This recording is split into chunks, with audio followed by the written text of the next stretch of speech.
Happy birthday super star Rajinikanth. ಇವರ ಮೂಲ ಹೆಸರು ಶಿವಾಜಿರಾವ್ ಗಾಯಕ್ವಾಡ್.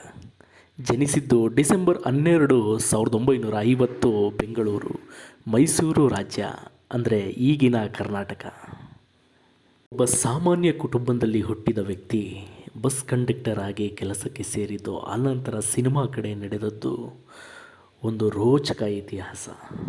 ಬಸ್ ಕಂಡಕ್ಟರ್ ಆಗಿದ್ದಾಗಿನಿಂದಲೇ ನಟನೆ ಹಾಗೂ ಸಿನಿಮಾದ ಆಸಕ್ತಿ ಬೆಳೆಸಿಕೊಂಡ ಶಿವಾಜಿರಾವ್ ಚೆನ್ನೈಗೆ ಹೋಗಿ ರಜನಿಕಾಂತ್ ಆಗಿ ಒಬ್ಬ ವ್ಯಕ್ತಿಯಾಗಿ ಹೋಗಿ ಒಂದು ದೊಡ್ಡ ಶಕ್ತಿಯಾಗಿ ಬೆಳೆದದ್ದೇ ಬಲು ರೋಚಕ, ರೋಮಾಂಚಕ. ಹೊರ ಜಗತ್ತಿಗೆ ಹೀರೋ ಆಗಲು ಬೇಕಿದ್ದ ಕಟ್ಟುಪಾಡುಗಳನ್ನೇ ಕಿತ್ತು ಬಿಸಾಕಿ ಸೂಪರ್ ಸ್ಟಾರ್ ಆಗಿ ಮೆರೆಯುತ್ತಿರುವ ರಜನಿಕಾಂತ್ ಅವರು ಹೇಳುವುದೇನೆಂದರೆ, what you think you became. ನೀ ಏನು ಯೋಚನೆ ಮಾಡ್ತೀಯೋ ಅದೇ ಆಗ್ತೀಯ. ಆದ್ದರಿಂದ ನಿನ್ನ ಯೋಚನೆ ಕರೆಕ್ಟಾಗಿದ್ದು ನೀನು ಮುಂದೆ ನಡೀತಾ ಇದ್ದರೆ ನೀನು ಎಂತಹ ದೊಡ್ಡ ಗುರಿಯನ್ನಾದರೂ ತಲುಪೋದಂತ ಅವರು ನಂಬಿದ್ದಾರೆ.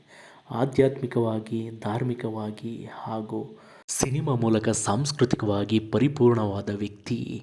ತನ್ನ ಪ್ರತಿಭೆಯಿಂದ ಕೋಟ್ಯಾಂತರ ಅಭಿಮಾನಿಗಳ ಹೃದಯದಲ್ಲಿ ಶಾಶ್ವತವಾಗಿ ರಾರಾಜಿಸುತ್ತಿದ್ದಾರೆ. ಸದಾ ಸ್ಫೂರ್ತಿಯ ಚಿಲುಮೆಯಾಗಿರುವ ಸೂಪರ್ ಸ್ಟಾರ್ ರಜನಿಕಾಂತ್ ತಲೈವರ್ ಅವರಿಗೆ ಹುಟ್ಟುಹಬ್ಬದ ಶುಭಾಶಯಗಳು. Once again happy birthday Thalaiva. ಜೈ ರಜನಿಕಾಂತ್.